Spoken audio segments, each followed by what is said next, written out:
ప్రభువైన యేసుక్రీస్తు యొక్క పునరుత్థాన దినమందు మన తండ్రి అయిన దేవుణ్ణి అలాగే మన ప్రభువైన యేసుక్రీస్తును మహిమపరిచి ఘనపరిచి స్తుతించి కీర్తించి పొగిడి కొనియాడుటకు విచ్చేసిన మీ అందరికీ వందనములు శుభములు తెలియజేయుచున్నాను.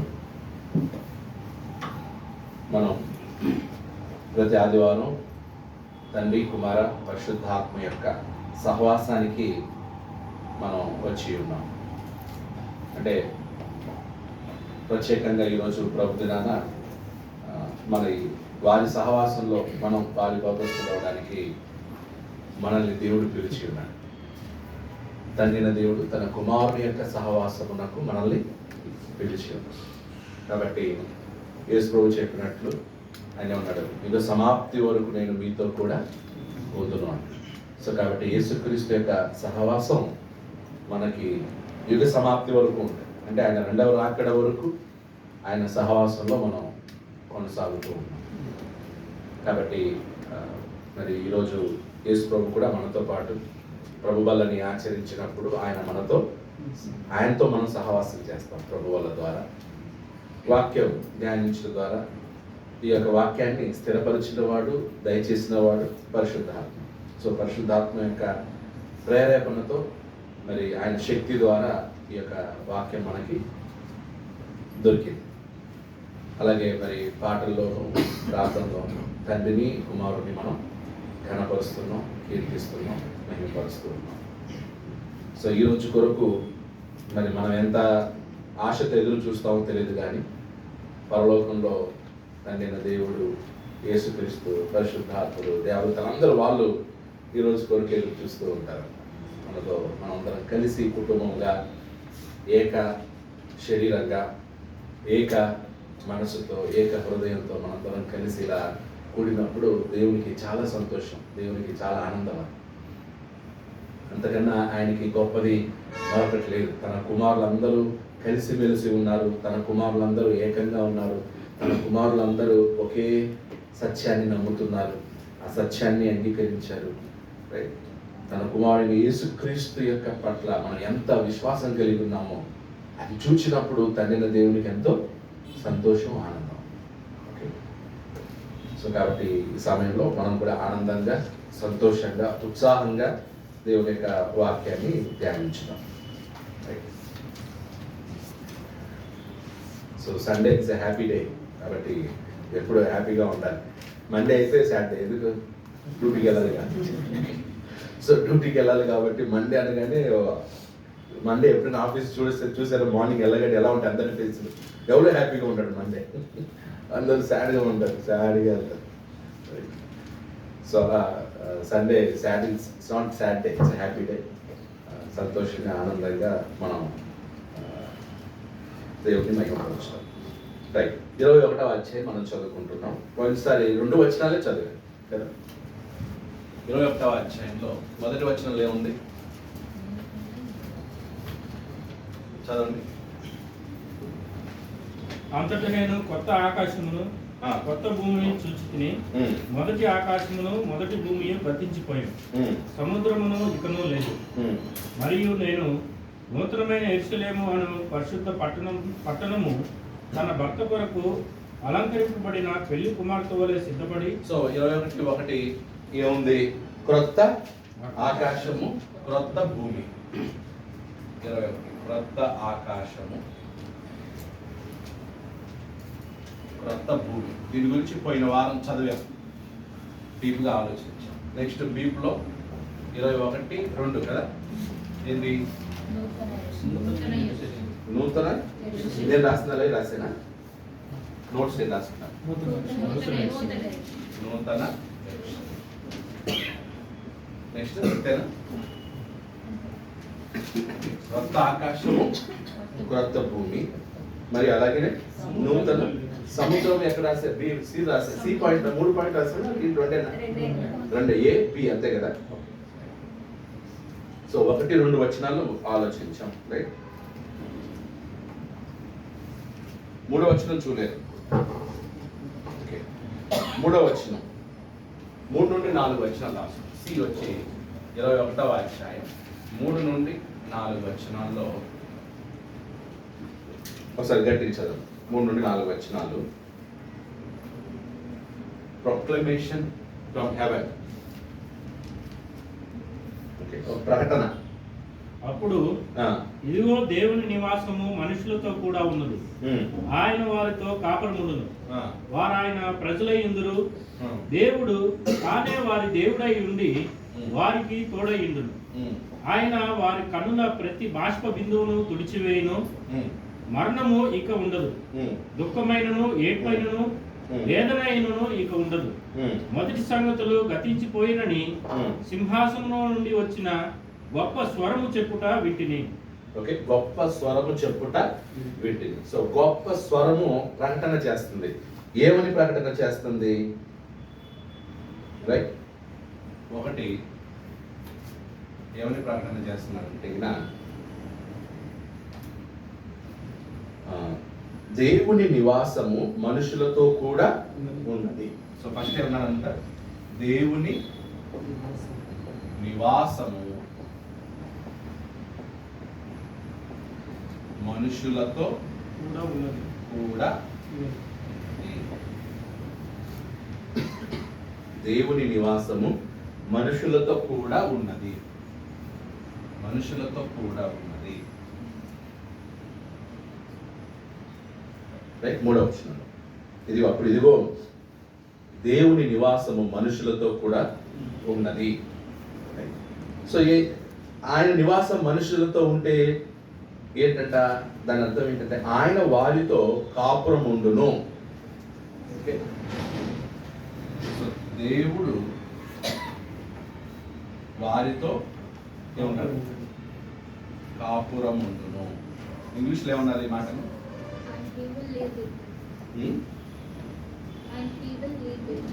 And he will live with them. So ఆయన నివాసము వారితో ఉంటది.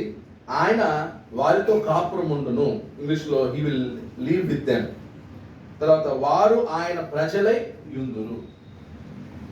వారు ఆయన ప్రజలై యుందురు. వారు ఆయన ప్రజలై యుందురు. ఇంకా దేవుడు తానే వారి దేవుడై ఉండి వారికి దేవుడు వారికి దేవుడుగా ఉండి ఏమంటారంట? తోడై ఉండును. దేవుడు వారికి తోడుగా ఉండి, దేవుడు వారికి దేవుడై ఉండి వారికి తోడుగా ఉండును. ఎక్కడ? నూతన యెరూషలేము. నూతన యెరూషలేములో దేవుని నివాసం ఎవరితో పాటు ఉండాలి? మనుషులతో పాటు. అంటే ఏంటో చెప్తున్నాడు. దేవుని నివాసం మనుషులతో ఉంటే లాభం ఏంటంటే దేవుడు వారితో కాపురం ఉంటాడు. వారు దేవుని ప్రజలై ఉంటాడు. దేవుడు వారికి దేవుడుగా ఉండి వారికి తోడై ఉండును.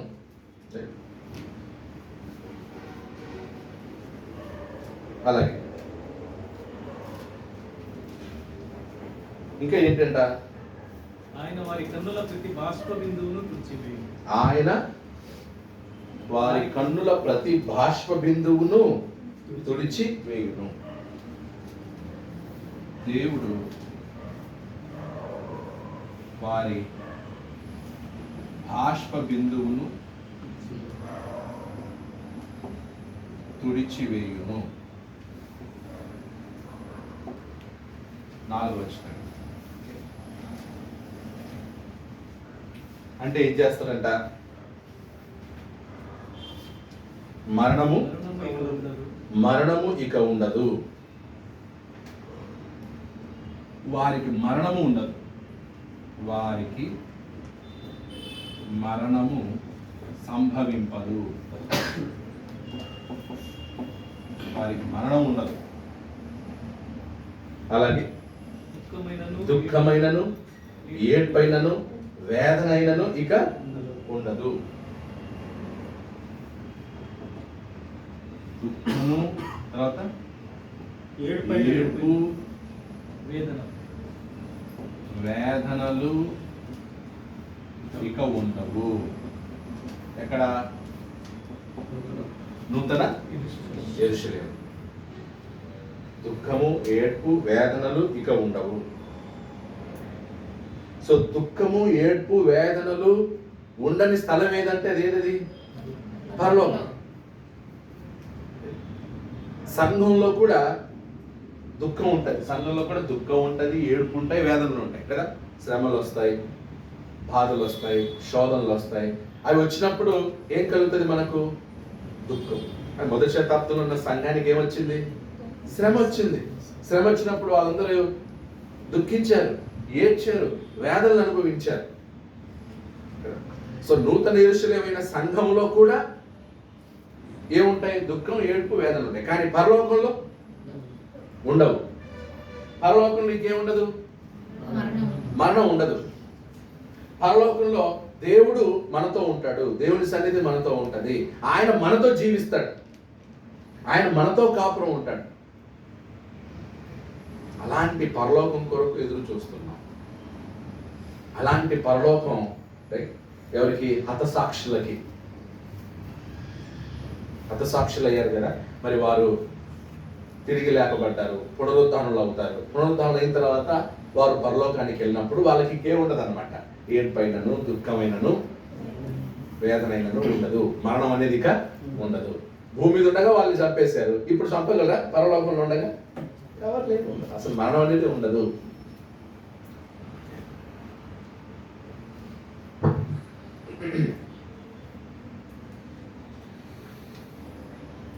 నాలుగు వచనాలు అయితే ఒకసారి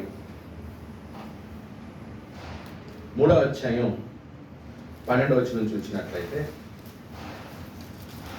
సో ఈ యెరూషలేము, నూతన యెరూషలేము పైనుండి దిగి వచ్చును అన్నట్లుగా దేవుని యొద్ద నుండి దిగి వచ్చుట చూచితిని అనే యెరూషలేము దేవుని యొద్ద నుండి దిగి వచ్చుట చూచితిని అనేది 3 సార్లు చెప్పబడింది, 3 times. ఒకటి 21వ అధ్యాయం 3వ అధ్యాయం 12వ వచనంలో ప్రకటన 3:12. జయించు వారిని నా దేవుని ఆలయంలో ఒక స్తంభముగా చేసేదను. నా దేవుని ఆలయములో ఒక స్తంభముగా చేసేదను. అందులో నుండి వాడు ఇక మీదట ఎన్నటికి వెలుపలికి పోడు. మరియు నా దేవుని పేరును పరలోకములో నా దేవుని యొద్ద నుండి దిగి వచ్చుచున్న నా దేవుని యొద్ద నుండి దిగి వచ్చుచున్న నూతనమైన యెరూషలేమును, నా దేవుని పట్టణం పేరు యెరూషలేమును, నా దేవుని పట్టణపు పేరును, నా క్రొత్త పేరును.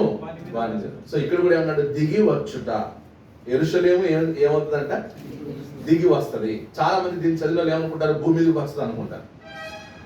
ఏంటి దాని అర్థం? చూద్దాం. 21:2లో కూడా చెప్పాడు, 21:2లో, 21:10లో కూడా చెప్పాడు. 21:2 చదివాం, 21:10 చూడండి. ప్రకటన 21:10. సో ప్రకటనలో 3 చోట్ల చెప్పాడు యెరూషలేము దిగి వస్తుంది, పైనుండి దిగి వస్తుంది అని. చదవండి. ఆత్మ ఉసుడినైన నన్ను ఎత్తైన గొప్ప పర్వతం మీదకి కొనిపోయి యెరూషలేము అను పరిశుద్ధ పట్టణము దేవుని మహిమ గలదై పరలోకమందున దేవుని యొద్ద నుండి దిగి వచ్చుట నాకు చూపెను. రైట్. సో ఇది భూమి మీదకి యెరూషలేము దిగి రాదు. చాలా మంది వచనాలు తీసుకొని యెరూషలేము ఎక్కడికి వస్తుంది? దిగి వస్తుంది అంటే కిందికి వస్తుంది, భూమి మీదకి వస్తుంది అనుకుంటున్నారు. కాదు. ఎక్కడ? క్రొత్త ఆకాశము, క్రొత్త భూమిలో యెరూషలేము పైనుండి దిగి వస్తుంది అన్నాడు. అర్థమైనా? క్రొత్త ఆకాశము, క్రొత్త భూమి తర్వాత ఏదొచ్చేది? నూతన యెరూషలేము. మొదటి ఆకాశం గతించిపోతుంది, మొదటి భూమి గతించిపోతుంది, సముద్రము లయమైపోతుంది.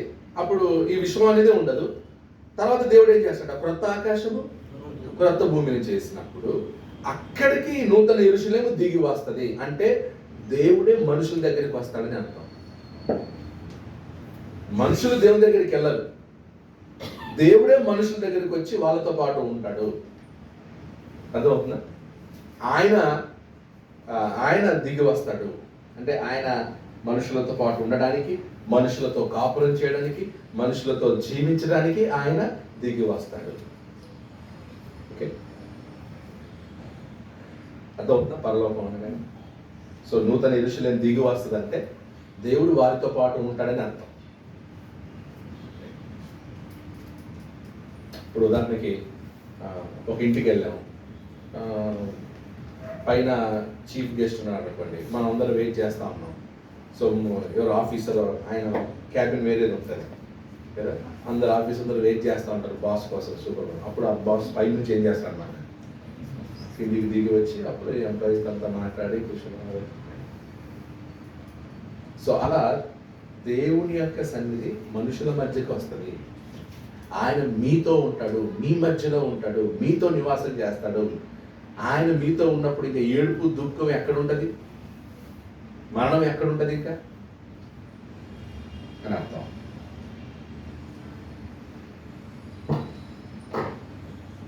లేవియాకాండం 26వ అధ్యాయం చూడండి. అంటే ఇవన్నీ ఇది కేవలం ఏదో ప్రకటన చెప్పబడింది కాదు. ఫ్రమ్ ద బిగినింగ్ ఇది repeated. This is what God expected. దేవుడు తన ప్రారంభం నుంచి కూడా దేవుని సంకల్పంలో ఏంటి, నేను మీ దేవుడినయ్యుందును, మీరు నాకు ప్రజలయ్యుందురు. ఇదే కదా ఆయన కాన్సెప్ట్. అంటే నేను ఒక జనాంగానికి దేవుడిగా ఉండాలి, వాళ్ళు నాకు ఏమై ఉండాలి, ప్రజలై ఉండాలి. ఇదే మెయిన్ కాన్సెప్ట్. ఈ రెండే. లేవియాకాండంలో కూడా మనం దాన్ని చూడండి. లేవియాకాండం 26వ అధ్యాయం 11 నుంచి 12 వచనం. లేవియాకాండం 26వ అధ్యాయం. నా మందిరమును మీ మధ్య ఉంచెదను, నా మందిరమును మీ మధ్య ఉంచెదను, మీ యందు నా మనస్సు అసహ్యపడదు. మీ యందు నా మనస్సు, నా మందిరాన్ని మీ మధ్య ఉంచినప్పుడు నా మనసు ఏం కాకూడదు, అసహ్యపడకూడదు. అంటే ఏంటి దాని అర్థం? దేవుని మనస్సు అసహ్యపడకూడదు, దేవుడు అసహించుకునేటట్లుగా మనం ఉండకూడదు. ఇప్పుడు మన ఇంటికి ఎవరైనా గెస్ట్ వస్తున్నారు అనుకోండి, ఏం చేస్తాం? గెస్ట్ మన ఇల్లుని చూసి అసహ్యపడకూడదు. వెంటనే వచ్చేసి బాత్రూమ్లు కడిగేస్తాం, పెనాలు కడిగేస్తాం, బట్టలన్నీ సర్దేసి అంత చిత్రవందరగా ఉంటుంది. రైట్, అంత క్లీన్గా పెట్టేసి వేస్తాం అన్నమాట. ఎక్కడ గెస్ట్లు మన ఇల్లుని చూసి ఏమనుకుంటారు, ఏంద్ర ఇలా పెట్టుకున్నారు ఇల్లు అని అసహించుకుంటారు. లేదా మా బాబాయ్ వద్దురా బాబాయ్ ఇంట్లోనే, వాళ్ళు ఉండమన్నా కూడా వద్దని వెళ్ళిపోతుంది. అంటే మన ఇల్లు అసహ్యం ఉందనుకోండి, మన ఇంట్లో ఎవరన్నా ఉంటారా? ఎవరు ఉండరు. అదే బాగా నీట్గా క్లీన్గా ఉందనుకోండి. చాలా నేను అంటే అమెరికాకి వెళ్ళినప్పుడు ఒకరు గెస్ట్ పైన ఉంచారనమాట. నేను వెళ్ళినప్పుడు అక్కడ ఎంత సిస్టమేటిక్గా పెట్టారంటే, ఒక గెస్ట్కి హోటల్ ఎలా ఉంటుందో అలా అరేంజ్ చేశారు. అంటే కప్పుకోవడానికి దుప్పటి, ఫ్రెష్ దుప్పటి, తర్వాత ఫ్రెష్ టవల్స్, తర్వాత బ్రష్, స్నానం చేసుకోవడానికి సోపు, తర్వాత లిక్విడ్, తర్వాత వాషర్, అన్నీ అనిపించింది. ఎక్కడున్నాం, ఎంత అంటే వాళ్ళ ఇంటికి వచ్చిన అతిథికి ఏం కావాలో అన్నీ అంటే వాళ్ళు ముందే ప్రిపేర్ అయ్యారు. ఏమని, మన ఇంటికి గెస్ట్ వస్తాడు, ఆ గెస్ట్ మన ఇల్లుని ఇష్టపడాలి కానీ మన ఇల్లును అసహించున్నట్లు. సో మన ఇంటికి కూడా ఎప్పుడు నీట్గా శుభ్రంగా పెట్టుకోవాలి. గెస్ట్లు వచ్చినప్పుడు అది అసహ్యం ఉండకూడదు. సో ఇప్పుడు దేవుడు కూడా లేవియాకాండంలోనే చెప్పాడు ఏమని, నేను నా మందిరము మీ మధ్య ఉంచదు. నా మందిరాన్ని మీ మధ్య ఉంచినప్పుడు నేను ఏం కాకూడదు, అసహ్యపడకూడదు. నా మనస్సు అసహ్యంగా ఉండకూడదు, నా అసహ్యపడదు. నేను మీ మధ్య నడిచెదను, మీకు దేవుడనయుందును, మీరు నాకు ప్రజలయుందురు. ఇదే ఆయన కోరిక.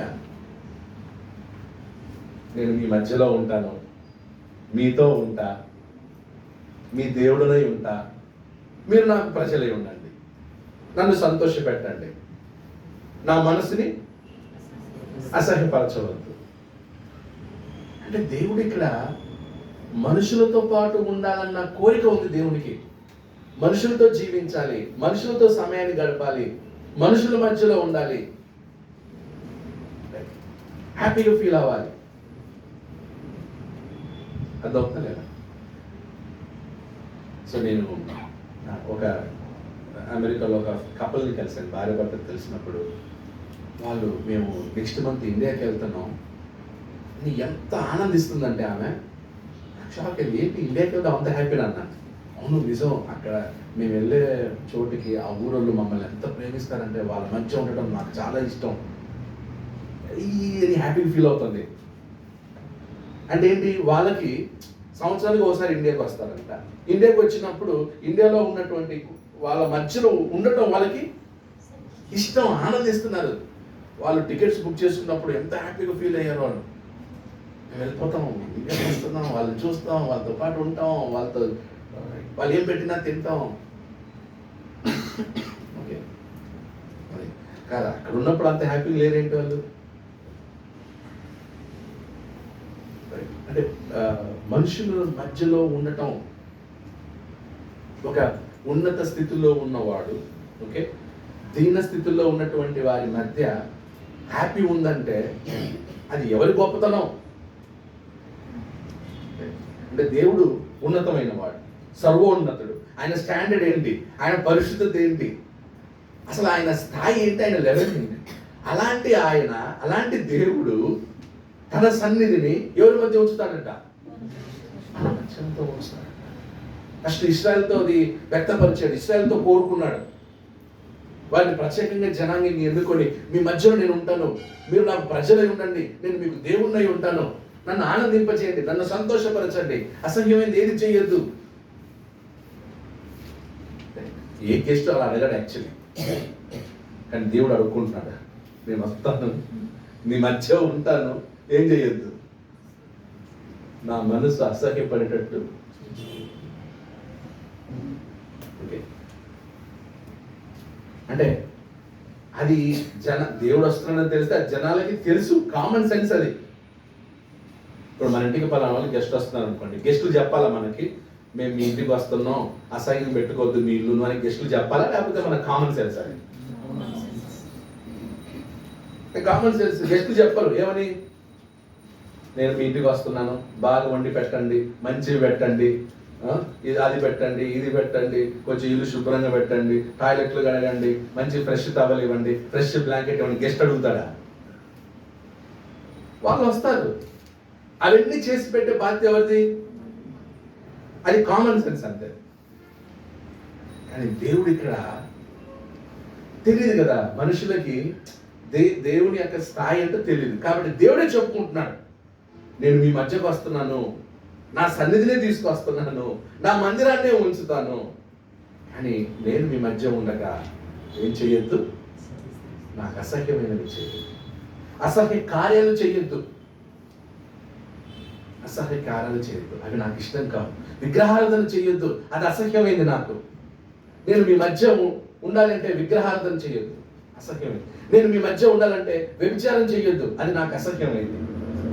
నేను మీ మధ్య ఉండాలంటే మీరు ఒకరికొకరు తిట్టుకోవద్దు, అది నాకు అసహ్యమైంది. నేను మీ మధ్య ఉండాలంటే ఒకరికొకరు చంపుకోవద్దు, నేను మీ మధ్య ఉండాలంటే ఒకరికొకరు అబద్ధం ఆడవద్దు, నేను మీ మధ్య ఉండాలంటే పొరుగు వాడిని ఏది ఆశించొద్దు, అది నాకు అసహ్యమైంది, నేను చూస్తూ ఉండలేను. So this is how God expecting from people. Beginning లో బాగానే ఉండింది కదా, కానీ మధ్యలో ఇజ్రాయెల్ ఏం చేశారు?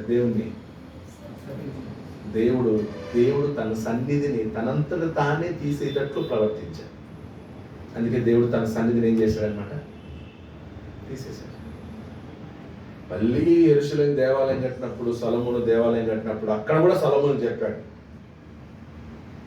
మోషే కాలంలో దేవుడు తన సన్నిధిని ఉంచాడు, న్యాయాధిపతుల కాలం సమయానికే పాపం పెరిగిపోయేసరికి దేవుడు తన సన్నిధిని తీసేసిన తర్వాత సొలొమోను దేవాలయం కట్టిన తర్వాత ఏమన్నాడు? సొలొమోను చూడు, నా సన్నిధిని ఉంచుతాను అక్కడ, కానీ మీరు ఎలా ఉండాలి?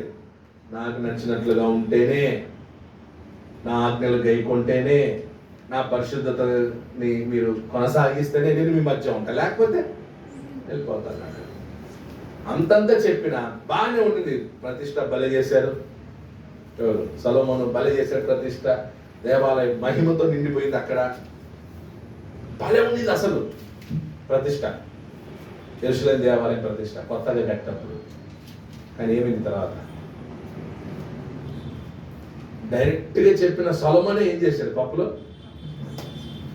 బురదలో కాలేశాడు, విగ్రహారాధన చేశాడు, వ్యభిచారం చేశాడు. ఏది నాకు అసహ్యమైంది అన్నాడో అదే చేశాడు. ఎవరు? సొలొమోన్. దేవుడి సన్నిధి తీసేశాడు, అందరూ బబులోని చెరకి వెళ్ళిపోయారు, దేవాలయం ఏమైపోయింది? పడగొట్టేశాడు. వద్దు, నాకు ఈ దేవాలయం వద్దు, ఏమొద్దు, ఈ దేవాలయం వద్దు, పట్టుకొట్టేశాడు దేవుడు. 70 సంవత్సరాలు గ్యాప్ ఇచ్చి సరే మళ్ళీ కట్టండి, ఎన్ని ఛాన్సులు ఇచ్చాడు కదా.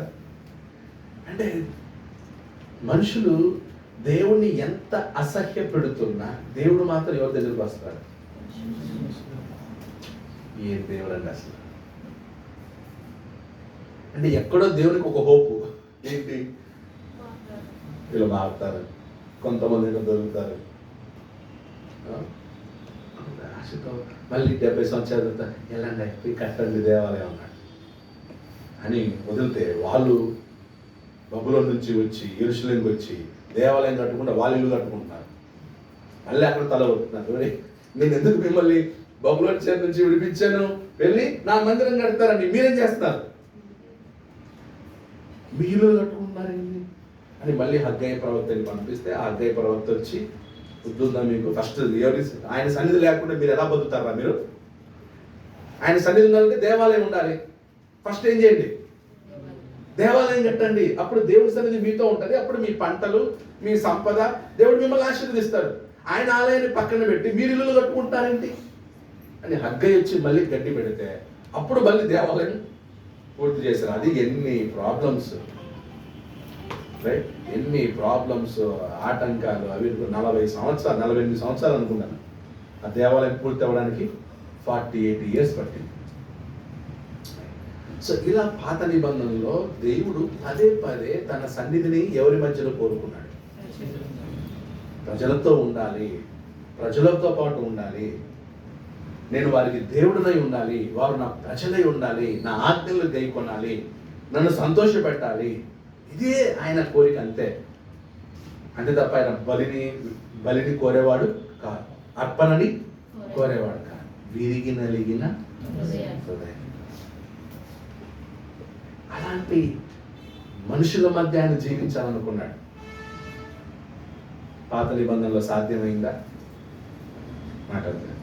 పాత నిబంధనలో సాధ్యమైందా? కాలేదు. ఇప్పుడు ఎక్కడ కోరుకున్నాం? ఫైనల్గా ఎక్కడ? పరలోకంలో సాధ్యం. ఎందుకంటే ఆయన డైరెక్ట్గా ఆయన ఉంటాడు కాబట్టి, డైరెక్ట్గా ఆయన ఉంటాడు. ఇప్పుడు పనిని వేరే వాళ్ళకు చెప్పడం వేరు, ఆ పనిని కల్పించినోడు చేయడం వేరు, అంతే కదా. ఇప్పుడు ఒక ప్లానెట్ డిజైన్ చేశారు, ఉదాహరణకి ఒక మిషన్ తయారు చేశారు. ఆ మిషన్ ఆపరేట్ చేయడానికి వేరే వాడికి ఇచ్చారు. వాడు ఎలా ఆపరేట్ చేస్తాడు ఆ మిషన్ని? కదా, సరిగ్గా మెయింటైన్ చేయడు. వానికేంటి, ఈ మిషన్ ఎవరో నాకేంటి, నాకు జీతం వస్తుందా, మిషన్ రన్ చేద్దామా అని ఆ మిషన్ని సరిగ్గా వాడడు. అంతే కదా. ఇప్పుడు కారు కొన్నాం, కారు, దాన్ని ఒక డ్రైవర్కి పెట్టి ఆ కార్ని డ్రైవర్కి అప్పగించారు అనమాట. వాడు ఏం చేస్తాడు? ఎలా నడుపుతాడు కార్ని? వాడికి ఇచ్చాడు, నడుపుతాడు. అంటాడు పెట్రోల్ ఆయిల్ కొట్టించాడు, కకృతి పడి పెట్రోల్ ఏదో కిరోసిన్ పోసి కలుపుతుంది, కొడతాడు. ఎందుకు? వాడిని కాదు కాబట్టి అది ఫీల్ అవుతాడు. అది ఇది మనది, మన ప్రాపర్టీ ఫీల్ అవుతాడు. గుద్దుతాడు, యాక్సిడెంట్ అవుతుంది, ఆ కార్లో స్మోకింగ్ చేస్తాడు, కంపు కంపు వాసన. ఇంకా మీరు ఎప్పుడైనా క్యాబ్లో ఊబర్లో వెళ్ళేటప్పుడు చూడండి, ఏ కార్ అయితే కంపు ఉంటుంది మంది కాదు, అడగండి. మీద కార్ మీద లేదు సార్, ఓనర్ వేరే అన్నాడు. అదే ఏ కార్ అయితే శుభ్రంగా నీట్గా క్లీన్గా ఉంటుంది అది ఓనరే, వాడే ఓనర్, వాడే డ్రైవర్ అన్నమాట. అలాగే దేవుడు తన సంకల్పాన్ని మనుషులకు అప్పగించినప్పుడు మనుషులు ఏం చేయలేదు దాన్ని. రాజులు పట్టించుకోలే. రాజులు పట్టించుకున్నారా? దేవుని సంకల్పం రాజులకు అప్పగించాడు. నాయనా ఇది నా సంకల్పం, మీరు కొనసాగించండి అని. ఇశ్రాయేలు ఏ రాజు దేవుని సంకల్పం నెరవేర్చాడు? ఇప్పుడు పరలోకంలో ఓనర్ ఆయనే ఉంటాడు. ఇంకా అక్కడ ఇక ఏముంటుంది అనమాట, ఆయన నచ్చినట్లు ఆయన కోరినట్లు ఉంటుంది. అప్పుడు ఆయనకు నచ్చిన మనుషులే ఉంటారు. ఎవరు భూమి మీద అసహ్యమైన కార్యాలు చేయకుండా ఉంటారో వాళ్ళే ఉంటారు పరలోకంలో. తర్వాత చెప్తాడు విష్ణు. ఇప్పుడు అర్థమైందా? దేవుని సన్నిధి మనం అనుకున్నాం కదా, దేవుని నివాసము మనుషులతో కూడా. ఇది కొత్తదా పాతదా? ఈ ఆలోచన కొత్తదా పాతదా? ఫ్రమ్ ద బిగినింగ్ అదే. నెక్స్ట్ అయిపోతుంది 21. 2 కొరింథీ 6:16 చదవండి. అది ఇప్పుడు ఒకసారి చదువు. 2 కొరింథీ 6:16.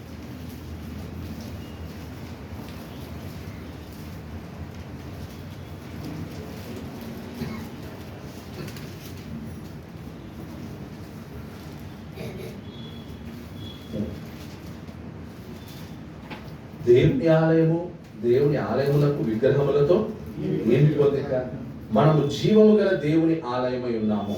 అందుకు దేవుడు ఇలాగూ సెలవిచ్చుచున్నాడు, నేను వారిలో నివసించి సంచరింతును, నేను వారి దేవుడనై యుందును, వారు నా ప్రజల యుందురు. కావున మీరు వారి మధ్య నుండి బయలువెడలి ప్రత్యేకముగా ఉండుడి, అపవిత్రమైన దాన్ని ముట్టకుడి అని ప్రభు చెప్పుచున్నాడు. మరియు నేను మిమ్మల్ని చేర్చుకొందును, మీకు తండ్రినై యుందును, మీరు నాకు కుమార్తెనై యుందురు అని సర్వశక్తి గల ప్రభువు చెప్పుచున్నాడు. సో ఇది అల్టిమేట్ ప్లాన్. దేవుని ప్లాన్ ఏంటంటే ఇదే. దేవుని సన్నిధి మనుషుల మధ్య ఉండాలి. దేవుడు మనుషులతో పాటు నివాసం చేయాలి. ఆయన కోరిక అదే.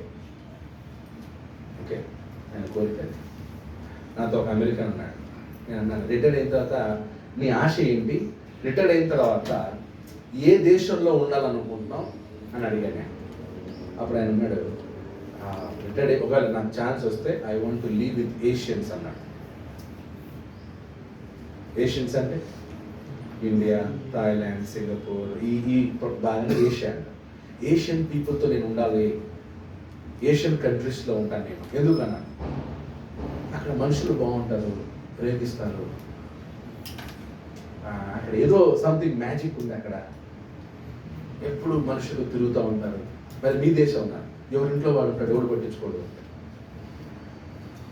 అదే ఏషియన్స్ అయితే బాగుంటారు, వాళ్ళ మధ్య నివాసం ఉండాలి. అంటే నా rest of life after retirement, my rest of life ఎక్కడ ఉండాలి? నేను ఏషియన్తో ఉండాలి, ఏషియన్స్తో, ఆసియా వాళ్ళతో ఉండాలి. కానీ కొంత మనీ తెలిసేమో అమెరికాకి పోవాలి, వాళ్ళేమో ఇక్కడికి రావాలని. సో అలాగే దేవుడు కూడా మనుషుల మధ్య ఉండాలనుకుంటున్నాడు. ఎలాంటి వాళ్ళ మధ్యలో ఉండాలనుకుంటున్నాడు? ఫలానా దేశం అని కాదు, ఫలానా జాతి అని కాదు, ఫలానా రంగని కాదు. ఎలాంటి వాళ్ళ మధ్యలో ఉంటాడు ఆయన? అసహ్యమైన కార్యములు చేయని వారి మధ్యలో ఉంటాడు, పరిశుద్ధులతో పాటు ఉంటాడు, ఆయన్ని ప్రేమించే వారి మధ్య ఉంటాడు, ఆయన కోసం ప్రాణం ఇచ్చేటువంటి వాళ్ళ మధ్యలో ఉంటాడు. మీకోసం ప్రాణం ఇచ్చే వాళ్ళు ఎవరైనా ఉన్నారా? మాట్లాడతారు అజయ్, నీకోసం ప్రాణం ఇచ్చే వాళ్ళు ఎవరైనా ఉన్నారా? ఎవరు లేరా? మేము పంపిస్తారా? అలమ్మ పేరు చూపిస్తుంది. మా అమ్మ నా కోసం ప్రాణం ఇస్తుంది. అంటే మన కోసం ప్రాణం ఇచ్చేది మొట్టమొదటి ఎవరంటే తల్లిదండ్రులే కదా. మన కోసం ప్రాణం ఇచ్చేది ఎవరు? తల్లిదండ్రులే. తల్లిదండ్రులు ఏమైనా చేస్తారు పిల్లల కోసం, ప్రాణాన్ని అట్టేస్తారు. అందుకే తల్లిదండ్రులను ప్రేమించాలి. తల్లిదండ్రులను ప్రేమించేవాడు దీర్ఘాయుష్మంతుడగును, తల్లిదండ్రులకు లోబడేవాడు దీర్ఘాయుష్మంతుడగును. కాబట్టి తల్లిదండ్రులకు లోబడి తల్లిదండ్రులను ప్రేమించాలి. చివరి కాలంలో వాళ్ళని బాగా చూసుకోవాలి. ఎస్పెషల్లీ వాళ్ళు ముదిమి వచ్చినప్పుడు, వాళ్ళకి ముసలితనం వచ్చినప్పుడు చాలా బాగా ప్రేమించాలి. వాళ్ళని ఏడిపించకుండా మనం చూసుకోవాలి. తల్లిదండ్రులకు దుఃఖం కలగకుండా చూసుకోవాలి. వాళ్ళకి భోజనం పెట్టడం, 3 times భోజనం ఉందా చూసుకోవటం, వాళ్ళ బాగోగులు చూసుకోవాలి, అందుబాటులో ఉండాలి వాళ్ళకి. మనం తల్లిదండ్రులకి ఒకవేళ వేరే ఇంట్లో ఉన్నా కూడా వాళ్ళకి పిలిస్తే మనం తక్కువని ఒక ½ hourలో 1 hourలో రీచబుల్ ప్లేస్లో ఉండాలి. ఎక్కడో ఉండి రాలేని పరిస్థితుల్లో రమ్మనన్నారు. సడన్గా సిక్ అయిపోయారు. నువ్వు ఎక్కడో ఏ ఐర్లాండో, పోలాండో, అమెరికాలో ఎక్కడో ఉంటాయి కదా, రావాలంటే ఫ్లైట్ టికెట్ బుక్ చేసుకోవాలి, రావాలి. అదేదో అటుపోతుంది ఇటుపోతుంది, మధ్యలో ప్రొటెస్ట్లు అయితే ఫ్లైట్లు క్యాన్సిల్ అయిపోతే. సో కాబట్టి తల్లిదండ్రులు చివరి కాలంలో వాళ్ళకి అందుబాటులో ఉండటం, వాళ్ళకి ఫోన్ చేసి మాట్లాడటం, దూరం ఉంటే రోజు ఎంక్వైరీ చేయాలి. రోజు సాయంత్రం ఫోన్ చేసామా, ఫోన్ చేశారా, ఏం తిన్నారు, ఎవ్రీడే ఫోన్. టైం పెట్టుకో, మీ ఏమన్నాళ్ళతో మాట్లాడి, అమ్మా ఫోన్ చేశారా. సో నీ తల్లిదండ్రుల యొక్క ప్రేమ నీకే అర్థం అవ్వాలి, అవతల వాళ్ళకి అర్థం చేసుకోవాల్సిన అవసరం లేదు. అంతే కదా. ఇప్పుడు అశోక్ వాళ్ళ అమ్మ నన్ను ప్రేమిస్తున్నాడు, తనకి తన ప్రేమని మా అమ్మ నన్ను నేను ఎంత ప్రేమిస్తున్నాను చూడండి అని అందరూ చూపించాల్సిన అవసరం లేదు. అందరూ చూపించాల్సిన ప్రాబ్లం కదా. ఒకవేళ అందరూ నేను చెప్పాను అనుకో, మా అమ్మ ఏమనుకుంటున్నాం, మా అమ్మ మేము పెద్ద, మా అమ్మ కూడా పెద్ద నీ తల్లి మీద నీ తల్లి, తన తల్లిదండ్రులు తన తల్లిదండ్రులు. అందరికీ వాళ్ళ అమ్మ వాళ్ళు ఏంటన్నమాట గొప్పే, అందరికీ వాళ్ళ వాళ్ళ తల్లిదండ్రులు గొప్పనే. ఎప్పుడైతే మీ అమ్మ నాన్న కంటే మా అమ్మ నాన్న బెటర్ అన్నా ఉంటే అయిపోయాయి సచ్చి. భర్త దగ్గర కానీ భార్య ఇవి వాడొద్దండి. ఓకే, అనయ్య ఎప్పుడైనా అశోక్ దగ్గర మీ అమ్మ నాన్న కంటే మా అమ్మ నాన్న గ్రేట్ అన్నా ఉంది, అయిపోయాను. నువ్వు అన్నా ఉనకి అయితే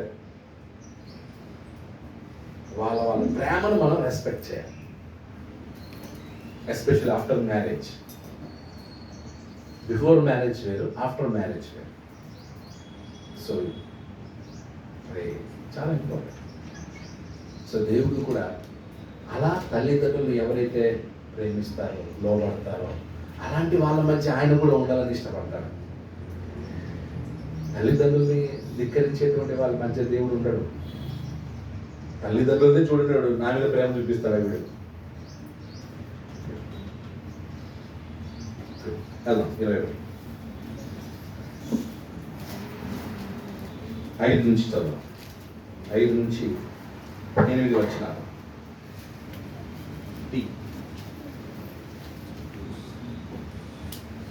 దీవా 5 నుంచి చదవండి.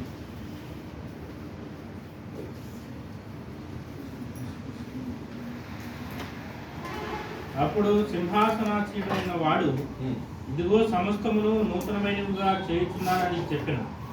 మరియు ఈ మాటలు నమ్మకమును నిజమునై ఉన్నవని గనుక వ్రాయమని ఆయన నాతో చెప్పుచున్నాడు. మరియు ఆయన నాతో ఇట్లనెను, సమాప్తమైనవి, నేనే అల్ఫయు ఒమేగయు, అనగా ఆదియు అంతమునై ఉన్నవాడను. దప్పిగొను వానికి జీవము గల బుగ్గలోని జలమును నేను ఉచితముగా అనుగ్రహించును. జయించువాడు వీటిని స్వతంత్రించుకొనును. నేను అతనికి దేవుడినై ఉండును, అతను నాకు కుమారుడై ఉండును.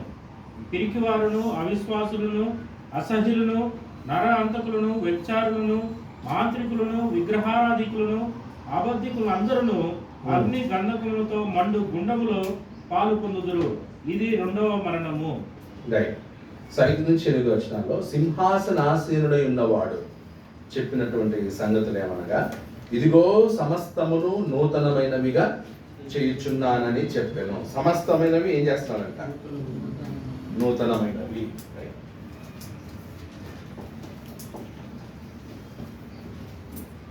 సమస్తమును నూతనముగా చేయుచున్నాను. సమస్తమును నూతనముగా చేయుచున్నాను అంటే పరలో సమస్తము నూతనం అంటే పరలోకాన్ని నూతనంగా చేస్తాడా లేదా మనుషులు నూతనంగా చేస్తాడా? పరలోకం ఆయనకి నూతనంగా ఉండాల్సిన అవసరం లేదు. అది ఎప్పుడు అదే ఒకేలా ఉంటుంది. ఆయన ఉన్న స్థలం ఎప్పుడు కొత్తగా ఫ్రెష్గానే ఉంటుంది. సో సమస్తము నూతనం అంటే ఏంటన్నమాట. సో ఎప్పుడైతే మనుషులు ఫిల్టర్ అవుతారో, మనుషుల్లో నూతనం ఏర్పడతారో, క్రొత్తదనం వస్తుందో, అంటే అప్పుడు సమస్తమైనటువంటి మనుషులు ఆయన సన్నిధిలో ఉండబోయే వాళ్ళందరూ కూడా ఎలా ఉంటారు? నూతనం. నూతన మనస్సు, నూతన హృదయము, నూతన ఆలోచన. సో అంటే దేవుడు మనకి నూతన మనస్సుని, నూతన హృదయాన్ని, నూతన ఆలోచనని దయచేస్తాం. మనమేమో కొత్త సంవత్సరానికి వాడతాం ఇది కదా. ఎవ్రీ న్యూ ఇయర్కి దేవా మాకు నూతనమైన మనస్సు, నూతన హృదయము, నూతన ఆలోచన. ప్రార్థన అదే, కానీ ఆ కొత్త first day, first second 2 days బాగుంటుంది ఫ్రెష్గా నూతన. మళ్ళీ 3rd day నుంచి ఎలా ఉంటాం? సేమ్. సో మనకి కొత్త బట్టలు అంటే ఇష్టం కదా, కొత్తవి అంటే మనకు చాలా ఇష్టం, నూతనమైనవి చాలా ఇష్టం. కొత్త బట్టలు, కొత్త కారు, కొత్త వాచ్, కొత్త షూస్, కొత్త చెప్పులు. కొత్తవంటే ఎలా ఉంటుంది ఎవరికైతే కదా. కొంతమంది స్త్రీలకి కొత్తవి కొనకపోతే అంతే, వాళ్ళు నెలలో ఏదో ఒకటి కొత్తది కొనాలి, షాపింగ్ చేస్తూనే ఉండాలి. కొంతమంది కాలేజ్ స్త్రీలు అంటారు, టెన్షన్ విండి నేను షాపింగ్కి వెళ్ళిపోతే మొత్తం పోతుంది, నా టెన్షన్ అంతా పోతుంది. స్త్రీలను తీసుకెళ్ళి ఆ షాపింగ్ వాళ్ళు వదిలేస్తే అయిపోయాయి, వాళ్ళ ఆనందం ఏంటి, వాళ్ళ సంతోషం ఏంటి. అమెరికాకి వెళ్ళినప్పుడు సురేంద్ర విజయ్ నేను వెళ్తాం. వెళ్ళిన తర్వాత సురేంద్ర విజయ్ అంటది, మీరు వెళ్ళి అక్కడ ఉండండి, నేను వెళ్ళేసి వస్తాను. ఎప్పుడో ఒకసారి అన్న తీసుకొచ్చేది సురేంద్ర. Happy Joy shopping. అందుకే అప్పుడప్పుడు షాపింగ్ తీసుకెళ్తానండి. భార్య పరిస్థితులు కొంచెం బాగుండాలంటే ఇంట్లో ఓకే, అప్పుడప్పుడు ఆమె బయటికి తీసుకెళ్ళి ఒక షాపింగ్ కాంప్లెక్స్లో వదిలే, ఇష్టం అని చెప్పి ఓ 1000 రూపాయలు ఇచ్చి ఇష్టం అని చెప్పండి. సో లేదా ఏదో బడ్జెట్ సెట్ చేసి లేదా ఒక కార్డు ఇచ్చి ఆ కార్డులో ఇంత అమౌంట్ అని పెట్టి కార్డు ఇచ్చి వెళ్ళొచ్చాయి అనేది హ్యాపీ వాళ్ళకి అంతే. లేడీస్కి ఏం లేదు, అలాగే తెలుసు ఏది కొనాలి, ఏది కొనకూడదు, ఎంతలో ఉండాలని. కానీ మనం సో కొన్నిసార్లు ఏంటంటే ఆ జాయ్, ఆ హ్యాపీనెస్ మనం ఇవ్వాలి. సో భర్త భార్యకి అలాగే ఆ సంతోషం ఇచ్చినప్పుడు తను పాపం 120 పెడతా ఉంటుంది, నీకు అన్నీ చేస్తూ ఉంటుంది. నువ్వు హ్యాపీగా ఉండటానికి తను ఎన్నో సాక్రిఫైస్ చేస్తుంది. మార్నింగ్ లేయాలి, టిఫిన్ చేయాలి, ఆ తర్వాత లంచ్ చేయాలి, మళ్ళీ నీకు బట్టలు సిద్ధపరచాలి, నీ బట్టలు ఉతికి వాషింగ్ మిషన్ వేయాలి, ఆరేయాలి, ఇస్త్రీకి ఇవ్వాలి, తీసుకురావాలి, రైట్. మళ్ళీ నెలంతా సరుకులు తీసుకురావాలి, ఏమున్నాయి ఏమి అంత స్త్రీ చేస్తుంది. ఆమెకు ఒక సంతోషం, monthly once outing. Monthly once జీతం వచ్చాక అలా పదని ఒక మంచి హోటల్కి వెళ్ళి ఓ భోజనం అంతే, ఓ బిర్యానీ ఇప్పించండి, ఓకే, తనకి ఏది ఇష్టము. సో న్యూనెస్ అనేది మన చేతుల్లోనే ఉంది. పరలోకం వెళ్ళేంత వరకు వెయిట్ చేయకూడదు. పరలోకంకి వెళ్ళేంతో ఇప్పుడు అంతా అలాగే ఉంటే పరలోకం పోదాం, ఆడన్నీ నూతనంగా ఉంటాయి అని అప్పటి వరకు వెయిట్ చేయదు. సో న్యూ లైఫ్ని మనం ఎవ్రీడే జీవించవచ్చు. కొత్త ఆలోచనతో, కొత్త థింక్ చేయాలి. How to impress the person, how to talk. మాట్లాడడం కూడా నేర్చుకోవాలి. కొంతమందికి భార్యతో ఎలా మాట్లాడాలో తెలియదు, భర్తతో ఎలా మాట్లాడాలో తెలియదు, ఏ పదాలు ఉపయోగించాలి, ఏ మాటలు మాట్లాడాలి. Okay, so you must learn, నేర్చుకోవాలి. ఏమజయ్ ఉందా? ఎప్పుడు వద్దో మనం నెల్లూరు నుంచి వచ్చాం, ఇవే ఉండాలి, ఇట్లే ఉండాలని కండిషన్ పెట్టాలి. Leave together happily. కొన్నిసార్లు ఇద్దరికి తెలియదు ఉంటుంది, ట్రై చేయండి. ఓకే, ఇది తెలుసా, తెలీదు, అలా ట్రై చేద్దాం, ఏముంది. ట్రై చేసినప్పుడు కొన్నిసార్లు మిస్టేక్ జరుగుతుంది, పర్లేదు, నో ప్రాబ్లం. కొన్నిసార్లు మిస్టేక్ జరుగుతాయి. ఆ మిస్టేక్ జరిగినప్పుడు నో ప్రాబ్లం ఎక్స్క్యూజ్ చేసినప్పుడు అప్పుడు రిలాక్సేషన్ ఉంటుంది కదా, ఆ రిలాక్సేషన్ ఎంత గొప్పగా ఉంటుంది. క్షమించినప్పుడు నూతన ఆనందం ఉంటుంది. ఎప్పుడైనా మన అప్పు క్లియర్ అయింది అనుకోండి, అప్పుడేమొస్తుంది? జాయ్. అమ్మయ్యా, అప్పు ఏమైంది? క్లియర్ అయిపోయింది. అమ్మయ్యా, అప్పు క్లియర్ అయిపోయింది. ఫీల్ అయ్యారా ఎప్పుడన్నా? అప్పు అంతా క్లియర్, ఎప్పుడైనా రిజల్ట్స్ వచ్చిందా మీకు? అప్లై చేయనట్టున్నారు మీరు ఎవరు చేయలేదా? చేశారా? అది క్లియర్ అయినప్పుడు, అది క్లియర్ అయిన వరకు ఎలా ఉంటుంది మనసు? ఓయ్ చాలా ఇదిగా ఉంటుంది. సో అలా ఎప్పటికప్పుడు మనం మనుషుల మధ్యలో ఆ న్యూనెస్ని క్రియేట్ చేసుకోవాలి. డిఫరెన్సెస్ వచ్చినప్పుడు, మనస్పర్ధాలు వచ్చినప్పుడు మస్ట్ క్రియేట్ న్యూనెస్. ఎలా? ఫర్ ఎగ్జాంపుల్ ఇంట్లో పెద్ద గొడవ జరిగింది. ఓకే అజయ్, ప్రశాంతి నీకు పెద్ద గొడవ జరిగింది మార్నింగ్. కొట్లాడుకోలేదు ఇంకా కాలేదా?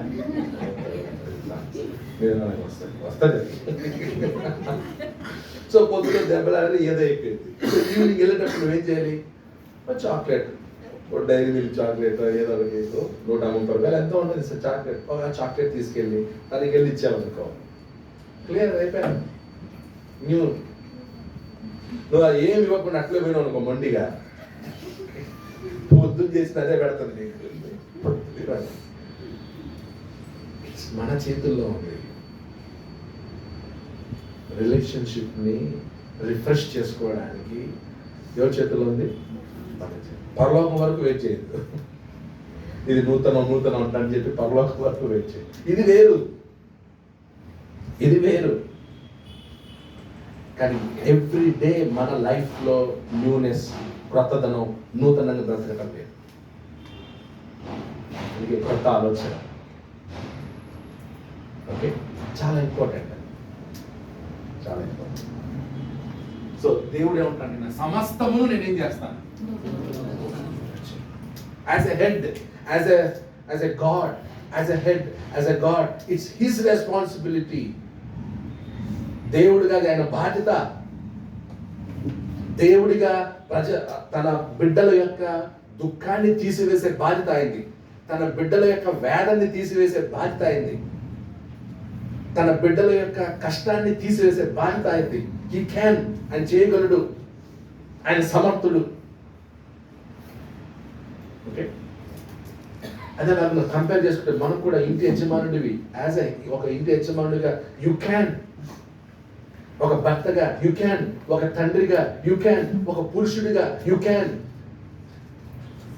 సమస్తము ఏం చేయగలవు?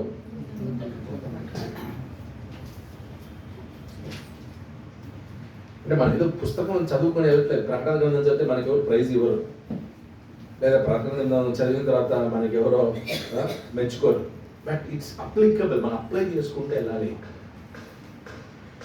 అది అన్ని మన జీవితంలో కూడా అప్లై చేయగలం. దేవుడు నూతనంగా చేస్తానంటున్నాడు, మనం చేయలేమా? మన చేత అవ్వదా? మన చేత ఏదవుతుంది నూతనం చేయడానికి? అది మనం చేయాలి.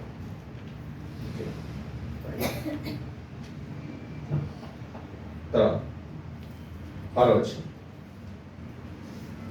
5లో ఒక్కో మాట అన్నాడు. ఏమని? ఈ మాటలు ఏంటంట? నమ్మకమును నిజమునై. అంటే దేవుడు పలికే ప్రతి మాట నమ్మకమైంది. దేవుడు పలికే ప్రతి మాట నిజమైనది.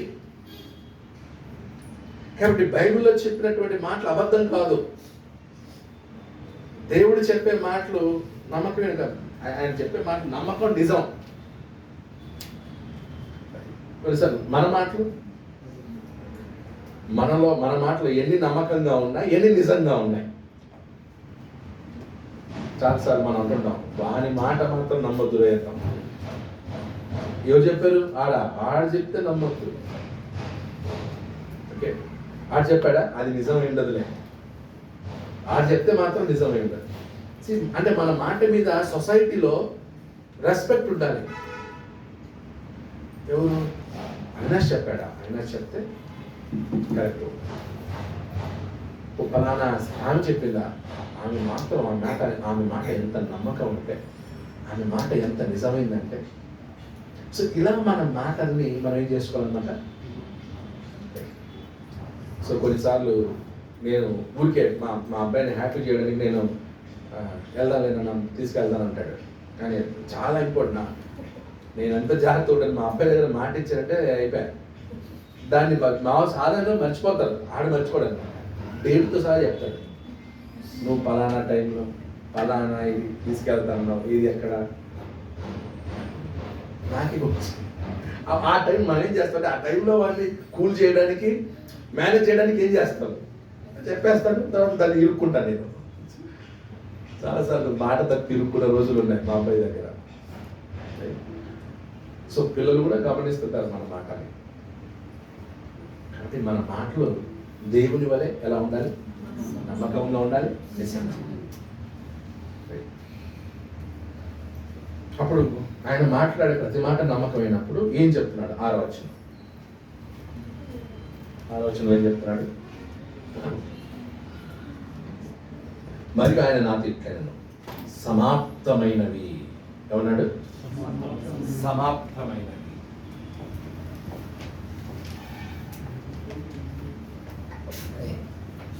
అంటే భూమి మీద తన మాటలన్నీ ఏమైపోయినాయి? ఇంకా భూమి మీద ఏమైతే తన మాటలు చెప్పాడో అన్ని కూడా ఇక ఎండ్, మొత్తం సమాప్తం అయిపోయింది. ఇక నెక్స్ట్ బాకీ ఏంటో చెప్తారు. నెక్స్ట్ ఉండేది ఏదన్నమాట, పరలోకానికి పంపాల్సిన వాళ్ళని పరలోకానికి పంపాలి, నరకానికి వెళ్ళాల్సిన వాళ్ళని నరకానికి పంపాలి. అంతే, మొత్తం అయిపోయింది. ఇంకా రెండే పెండింగ్ అన్నట్ల. సమాప్తం అయిపోయింది. సమాప్తమైనవి నేనే అల్ఫయు ఒమేగయు అనగా ఆదియు అంతమునై ఉన్నవాడను. నేనే అల్ఫయు ఒమేగయు అంటే ఏంటంట? అనగా ఆదియు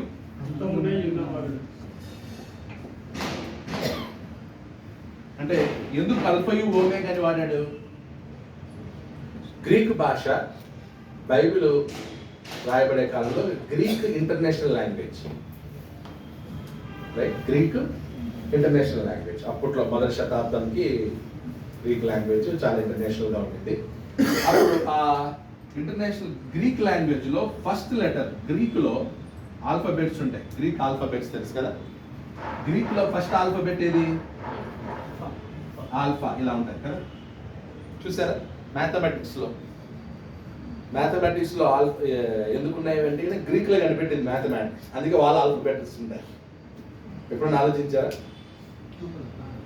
ఆల్ఫా ఇది క్యాపిటల్, బిగ్ లెటర్ ఆల్ఫా. ఇది ఒమేగా,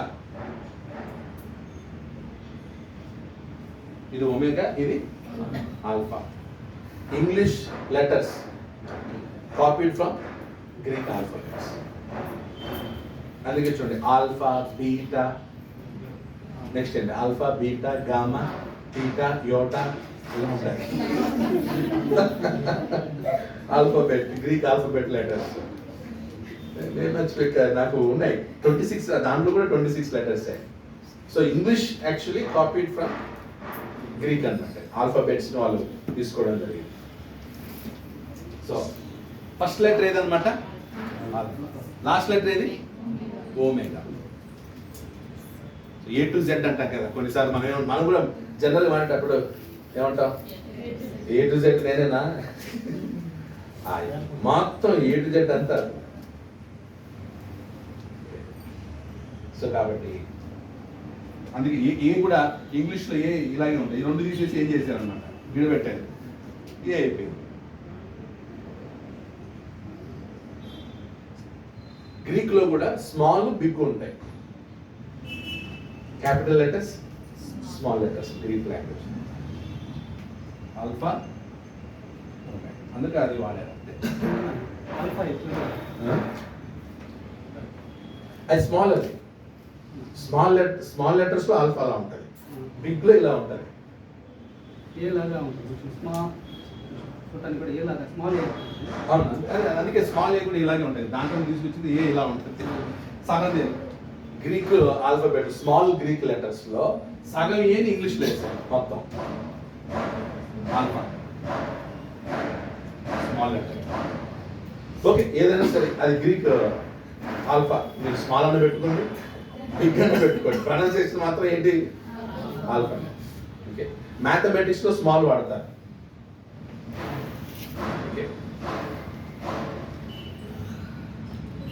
ఇన్ఫర్మేషన్ మీకు, when you go for mathematics you should think why alpha beta gamma theta iota అని ఎందుకు ఉన్నాయి అంటే బికాస్ గ్రీక్సే మ్యాథమెటిక్స్ ని ఇన్వెన్షన్ చేసింది, వాళ్ళే ఇన్వెన్షన్ చేసింది, ఎడ్యుకేషన్ వాళ్ళే కనిపెట్టింది.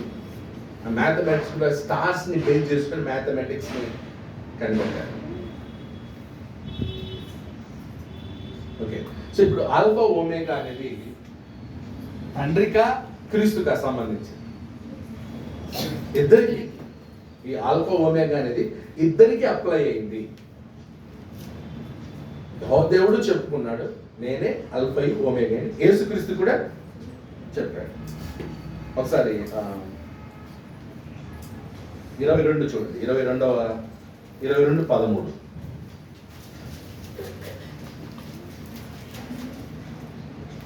నేనే అల్ఫాయు ఒమేగయు, మొదటి వాడను కడపటి వాడను, ఆదియు అంతమునై ఉన్నాను.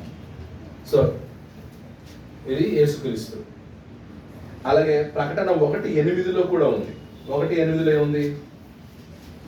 ప్రకటన 1:8 3 చోట్ల ఉంటుంది ప్రకటన గ్రంథంలో.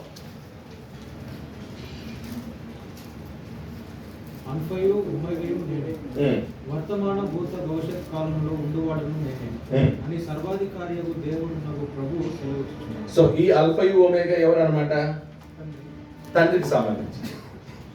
ఓకే, సో 21:6 కూడా అది యేసుక్రీస్తుకు సంబంధించినట్లుంది, కానీ కాపీడ్ కాబట్టి అది కూడా ఫ్రేజ్ కాపీడే. ఏది? నేను మీకు దేవుడినై యుందును, మీరు నాకు ప్రజలై యుందురు, సో నేను వారి మధ్య ఉంటాను అనేది తండ్రి గురించే మాట్లాడుతుంది. అది కూడా తండ్రికి అప్లై అవుతుంది. కానీ తర్వాత అంటాడు జీవజలం ఇచ్చేదని అంటాడు 21:6 చూడండి, నేనే అల్ఫయు ఒమేగయు అనగా ఆది అంతమునే ఉన్నవాడును, దప్పికొన్న వారికి జీవజలముల బుగ్గలోని జలమును నేను ఉచితముగా. సో అది ఎవరికి సంబంధించింది?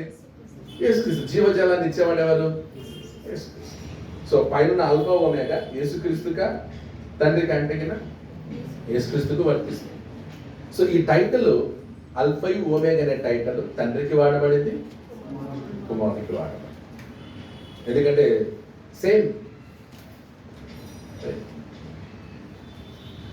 సేమ్ పవర్ ఉంది. దీన్ని బట్టి అర్థం చేసుకోవచ్చు యేసుక్రీస్తు దేవుడితో సమానుడు, తండ్రితో సమానుడు ఆయన. అందుకే ఆయన కూడా అల్ఫయు ఒమేగా, అల్ఫయు ఒమేగా.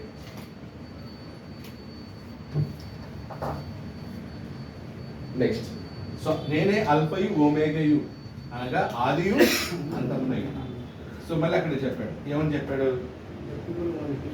దప్పికొన్నవానికి జీవజలముల బుగ్గలోని జలమును నేను ఉచితముగా అనుగ్రహించెదను. సో జీవజలముల బుగ్గలోని జలమును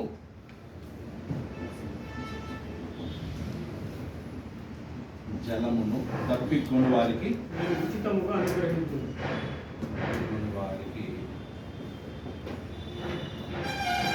ఉచితముగా అనుగ్రహించును.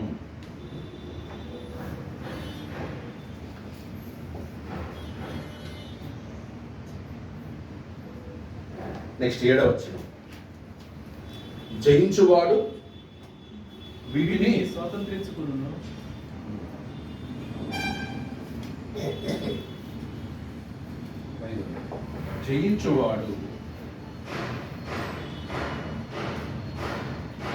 జయించువాడు వీటిని స్వతంత్రించుకొనును.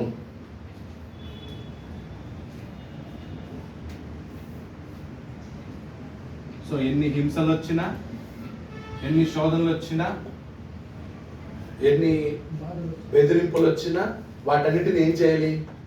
జయించాలి. జయించేవాడు ఈ నూతన యెరూషలేమును ఏం చేస్తాడు? స్వతంత్రించుకుంటాడు. జయించువాడు జీవజలముల బుగ్గలో ఉన్న దాహాన్ని, అంటే జలమును వాడు పొందుతారు, ఉచితంగా పొందుతారు.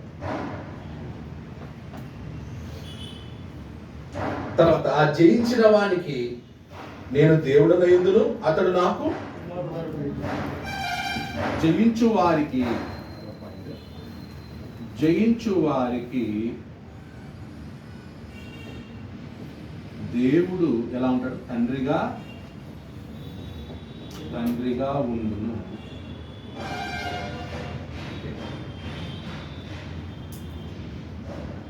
జయించువాడు దేవునికి కుమారుడై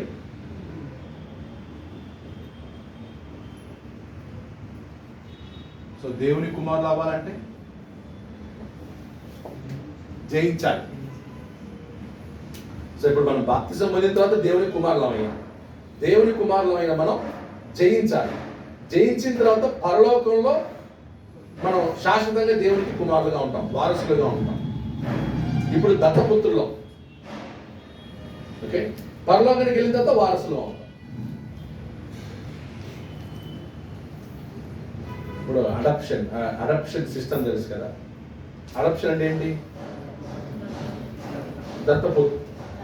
దత్తపుత్రుడు తర్వాత వారసులు అవుతారు. సో అలాగే ఇప్పుడు మనం ఎవరు? దత్తపుత్రులు. జయిస్తే వారసు. కాబట్టి దేవుని కుమారులైన మనం జయించాలి. చాలా మంది దేవుని కుమారులు పడిపోయే అవకాశం ఉంది, ఓడిపోయే అవకాశం ఉంది, నశించిపోయే అవకాశం ఉంది. సో అంటిల్ యేసుక్రీస్తు రెండవ రాకడ వరకు, లేదా అంటిల్ నీకు ఎంతవరకు భూమి మీద దేవుడు అవకాశం ఇచ్చాడు, ఎంతవరకు నువ్వు బ్రతికావో భూమి మీద, అప్పటి వరకు నువ్వేం చేయాలన్నమాట? జయించాలి. ప్రతి శోధనని జయించాలి, ప్రతి హింసని జయించాలి, ప్రతి శ్రమను జయించాలి, ప్రతి కీడును జయించాలి, పేదరికాన్ని జయించాలి. అన్ని ప్రాబ్లమ్స్ అనేవి మనుషులకు ఉంటాయి, వస్తాయి. పెళ్ళి కాకముందు ప్రాబ్లమ్స్ ఉంటాయి, పెళ్ళి అయిన తర్వాత ప్రాబ్లమ్స్ ఉంటాయి, బిడ్డలు పుట్టాక ప్రాబ్లమ్స్ ఉంటాయి, బిడ్డలు పెరిగాక ప్రాబ్లమ్స్ ఉంటాయి, బిడ్డలకు పెళ్లి చేసిన తర్వాత ప్రాబ్లమ్స్ ఉంటాయి. మనిషి అనే వాడి చుట్టూ ఏముంటాయి ఎప్పుడు? అంతే, వాళ్ళ స్థాయిని బట్టి వాడికి అది పెద్ద ప్రాబ్లం. అంతే. ఓకే, మనం అనుకుంటాం ఈ రిచ్ పీపుల్స్ అందరూ కూడా ప్రాబ్లమ్సే ఉండవు, వాళ్ళ దగ్గర ఎంత డబ్బు ఉంది, ఎంత ఉంది కదా, వాళ్ళకి ప్రాబ్లమ్సే ఉన్నాం. మనకేమో డబ్బు లేదని ప్రాబ్లం, వాళ్ళకేమో డబ్బు ఉంటుంది కానీ వేరే ప్రాబ్లం ఉంటుంది. వాళ్ళు అందుకే డాక్టర్లు వాళ్ళే వెళ్తారు, థెరపిస్టులకి వెళ్తారు. మనకేమైనా చిన్న చిన్న గాయాలు అవుతాయి, వాళ్ళకి పెద్ద పెద్దవి క్యాన్సర్లు పెద్ద ఉంటాయి. వాళ్ళ రేంజ్లో వాళ్ళకి జబ్బులు ఉంటాయి, మన రేంజ్లో మనకు జబ్బులు ఉంటాయి. మన రేంజ్లో మనకు అప్పులు ఉంటాయి, వాళ్ళ రేంజ్లో వాళ్ళకి.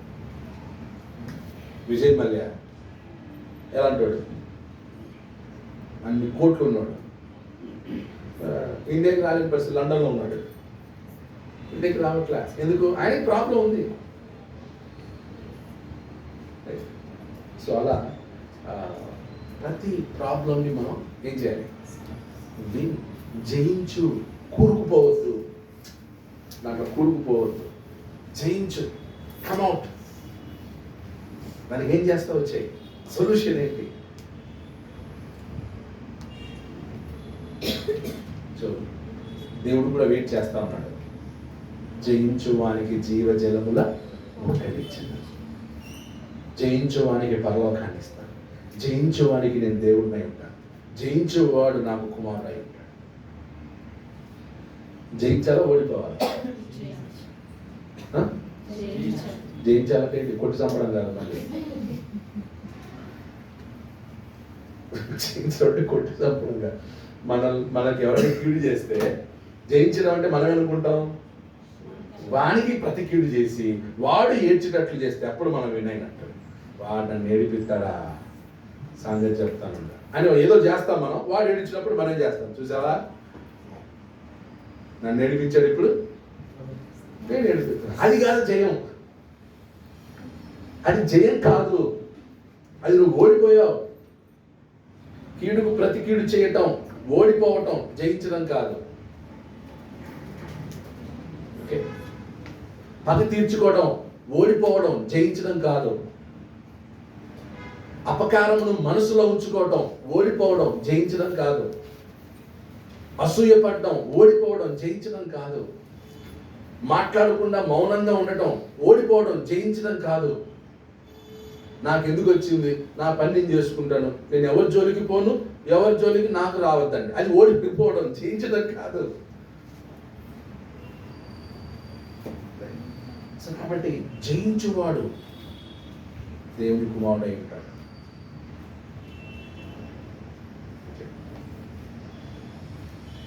పెద్ద పెద్ద బోధకులు, సువార్థికులు కూడా జయించలేకపోతున్నారు. ఎందుకంటే అది ఈవెన్ పెద్దవాళ్ళకు కూడా కుళ్ళు, అసూయ, కుట్ర పెద్దవాళ్ళకు కూడా ఉంటుంది. మనం అనుకుంటాం బాగా తెల్లవంటుకులు వచ్చిన వాళ్ళు గొప్ప జ్ఞానవంతులు, తెలివివంతులు అనుకుంటాం, కానీ వాళ్ళకున్నంత బాగా ఇంకొకరికి లేదు. మా బాబోయ్, నిజంగా మనకన్నా కొంచెం ఏదో ఉంటుంది, కానీ అందుకే ఇప్పుడే ప్రిపేర్ అవ్వండి. వెన్ యూ బికమ్, ముసలితనం వచ్చిన తర్వాత, వృద్ధాప్యం అనేది వచ్చిన తర్వాత, we should become like Jesus. అంటే ఈ క్రోధాలు, కోపాలు, అసూయలు ఇవన్నీ జీరో అయిపోవాలి. కాబట్టి జయించుదామండి, అన్నిటిని జయించుదాం. లాస్ట్ 8వ వచనం, 7వ పాయింట్, కుమారుడు. సో ఫైనల్ అంతా అయిపోయిన తర్వాత జయించని వారు, జయించలేని వారు ఎవరు? పిరికి వారును. సో జయించలేని వారు ఎవరో చెప్పాడు.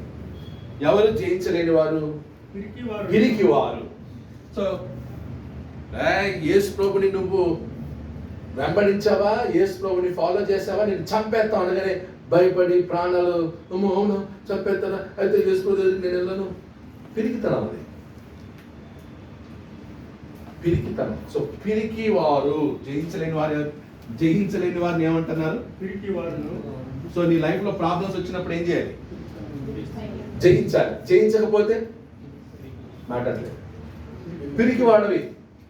భార్య భర్తలు కొట్లాడుకున్నారు, కొట్లాడుకున్న తర్వాత ఏం చేయాలి? మళ్ళీ సమాధాన పడాలి. అప్పుడు నువ్వెవరివి? జయించావు. అలా దూరం అయిపోతే నువ్వెవరివి?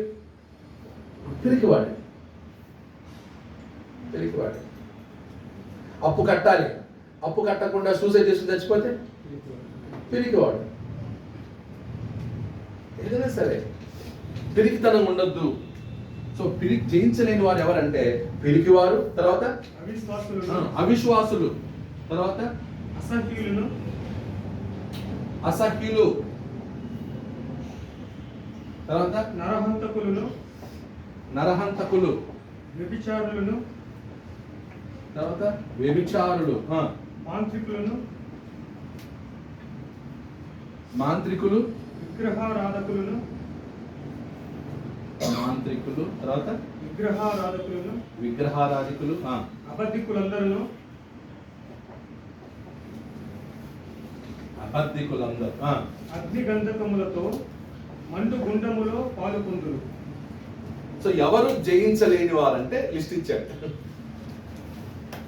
పిరికివారు జయించలేకపోయారు, అందుకే పిరికివాళ్ళుగా ఉన్నారు. జయించలేరు కాబట్టి పిరికివారయ్యారు, జయించలేదు కాబట్టి అవిశ్వాసులు అయ్యారు, జయించలేదు కాబట్టి అసహ్యులయ్యారు, జయించలేరు కాబట్టి నరహంతకులయ్యారు, జయించలేరు కాబట్టి ఏమైపోయారు?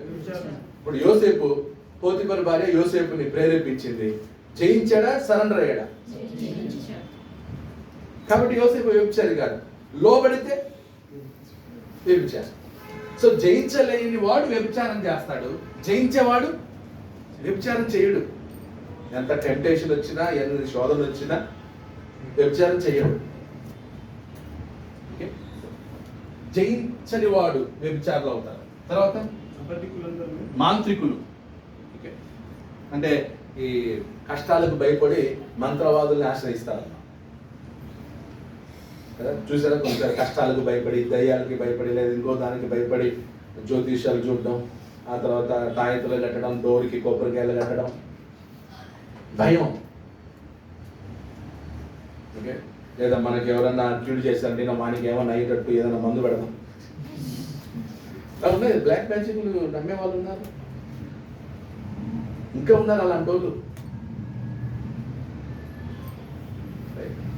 క్రైస్తవ్యుల్లో కూడా ఉన్నారు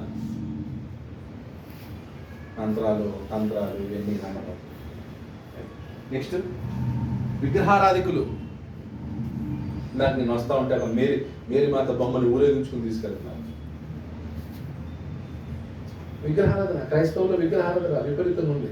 మేరీ మాత బొమ్మని ఊపుతున్నారు, ఏంటంటే ఉయ్యాల్లో వేసి ఊపుతున్నారు. ఇప్పుడు అందరూ మొత్తం ఆ కల్చర్, హిందూ కల్చర్ అంతా కూడా తీసేస్తే హిందువులు ఆశ్చర్యపోతున్నారు. ఇదేంటిరా హిందువుల సంప్రదాయాన్ని మీరు దేవుడికి చేస్తున్నారు ఏంటి? వాళ్ళు ఆశ్చర్యపోతున్నారు, హిందువులు ఆశ్చర్యపోతున్నారు. అబద్ధికులు, ఓకే, జయించలేని వాడు అబద్ధం ఆడతాడు, జయించేవాడు అబద్ధం ఆడతాడు. ఇప్పుడు భార్య దగ్గర అబద్ధం ఆడదు, నిజం చెప్పు. ఎప్పుడు అబద్ధం చెప్తాం? తప్పు చేసినప్పుడే కదా. సో నువ్వు భార్య దగ్గర ఏదైనా తప్పు చేస్తే ఏం చేస్తావు? అబద్ధం ఆడతావు. తప్పు చేయకపోతే, ఇప్పుడు నువ్వు ఏ తప్పు చేయకపోతే కదా ఫోన్ నీ భార్య తీసుకున్నావు అనుకో, ఎలా ఉంటావు? ఏ తప్పు చేయలేదు అనుకో, నీ ఫోన్ భార్య తీసుకున్నా కూడా ఏమన్నా నువ్వు. ఒకవేళ భార్య తీసుకుంటా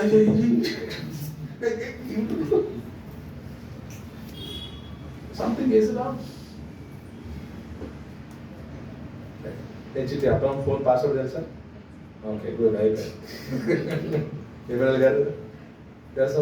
బ్రదర్ పాస్వర్డ్ ఫోన్ తెలుసా? యోహన్ పాస్వర్డ్ తెలుసా? ఓకే, మీ పాస్వర్డ్ తెలుసా? ఇంకోటి పెట్టాడేమో. దాపరి ఎప్పుడు అబద్ధం చెప్పాల్సి వస్తుంది అంటే దాచినప్పుడు, ఏదో వ్యతిరేకమైనది చేసినప్పుడు, ఏదో భయంకరమైనది చేసినప్పుడు అబద్ధం ఆడతాం. క్రైస్తవులు లేరు అబద్ధికులు. సో ఈ అబద్ధికులందరూ జయించలేని వారు, ఓడిపోయారు. ఇప్పుడు వీళ్ళందరినీ పెట్టుకుని దేవుడు ఏం చేయాలి? మరి జయించలేని వారిని దేవుడు ఏం చేయాలి? ట్రాష్. దేవుడి దృష్టిలో ఏంటన్నమాట ఇదంతా? ట్రాష్, చెత్త. చెత్తను ఏం చేస్తాడు? అంతే.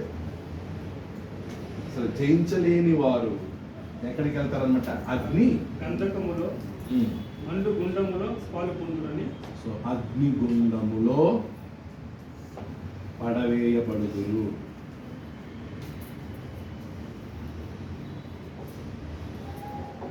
వీళ్ళందరినీ పడేయగానే ఆడ ముగ్గురు ఉంటారనమాట.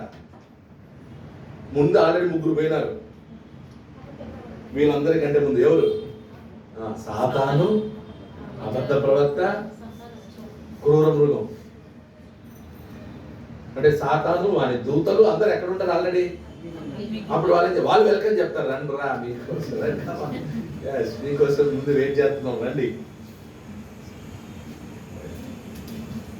ఎందుకంటే సాతాను కూడా ఎక్కడికి వెళ్ళారు? సాతాను మిమ్మల్ని శోధించాడు, వాస్తవమే. కానీ మీరేం చేస్తుండాలి? జయించాల్సింది. నేను జయించే వాళ్ళకే పరలోకం ఇస్తాను. జయించలేడు పరలోకం ఉండడానికి అర్హుడు కాదు. అందుకు వెళ్ళండి. మొత్తం క్రాష్ అంతా ఎక్కడేస్తాడనమాట? చెత్త అంతా ఆడపడేస్తాడు. సో కాబట్టి మనం జయించే క్రైస్తవులం. ఎవ్రీ ప్రాబ్లమ్ని మనం ఏం చేయాలి? జయించాలి. ఇక్కడ చెప్పిన 8 లిస్టు ఉన్నాయి, 8 మంది, 8 కేటగిరీస్. మనం ఏ కేటగిరీలో కూడా ఉండకూడదు. కొన్నిసార్లు మనం వ్యభిచారం కాదు కానీ ఎవరైనా ఉండొచ్చు. కొన్నిసార్లు మనం అబద్ధికులం కాకపోవచ్చు కానీ, మనం పిరికివారం కాకపోవచ్చు కానీ ఎలా ఉండొచ్చు? నువ్వు విగ్రహారాధి కాదు కానీ ఏమై ఉండొచ్చు? అవిశ్వాసి కాకపోవచ్చు కానీ అప్పుడప్పుడు మంత్రాలు కూడా నమ్ముతున్నావు, మాంత్రికులు కూడా చేస్తున్నావు. ఏ కేటగిరీలో ఉన్నా నువ్వు ఎక్కడికి వెళ్తావు? కొన్నిసార్లు మనం ఏమంటే మనం ఎవడున్నాడా అని చూస్తాం కానీ మనల్ని చూడటం. ఇక్కడ మీ ఎవరున్నారంటే ఫస్ట్ ఇలా చూస్తారు కూడా. ఆ బ్రదరు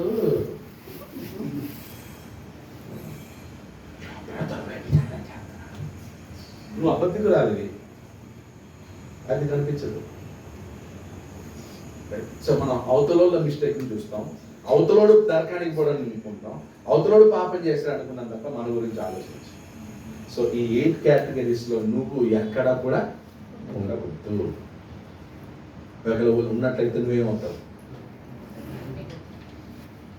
సో అప్పుడు నూతన యెరూషలేము, కొత్త యెరూషలేములోకి ఎలాంటి వాళ్ళు వెళ్ళాలి?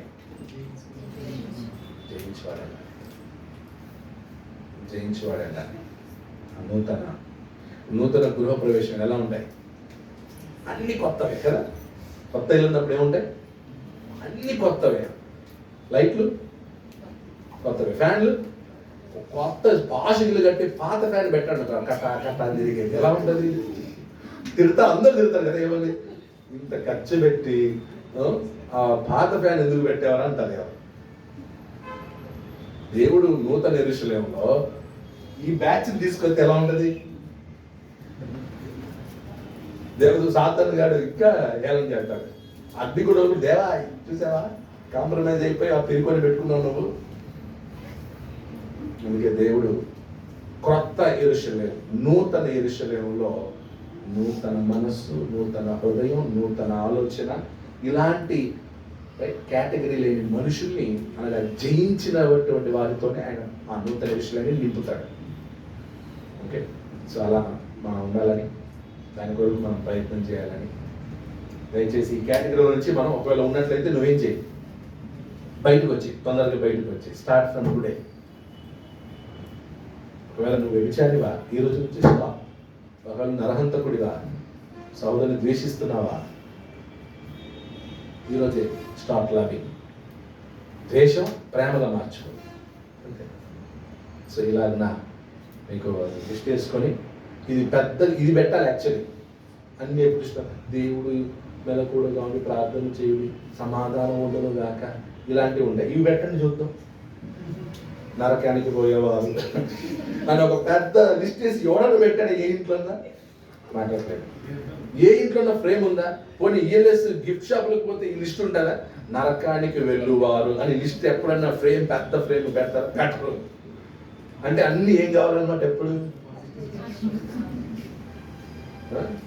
ఈ కంప్యూటర్లో టైప్ చేసి, డిజైన్ చేసి, ఫ్రేమ్ చేసి ఇంట్లో పెట్టండి. వచ్చిన అందరికి ఎంతో కాదు దిగగా చూడాలి. కాదు తాగిట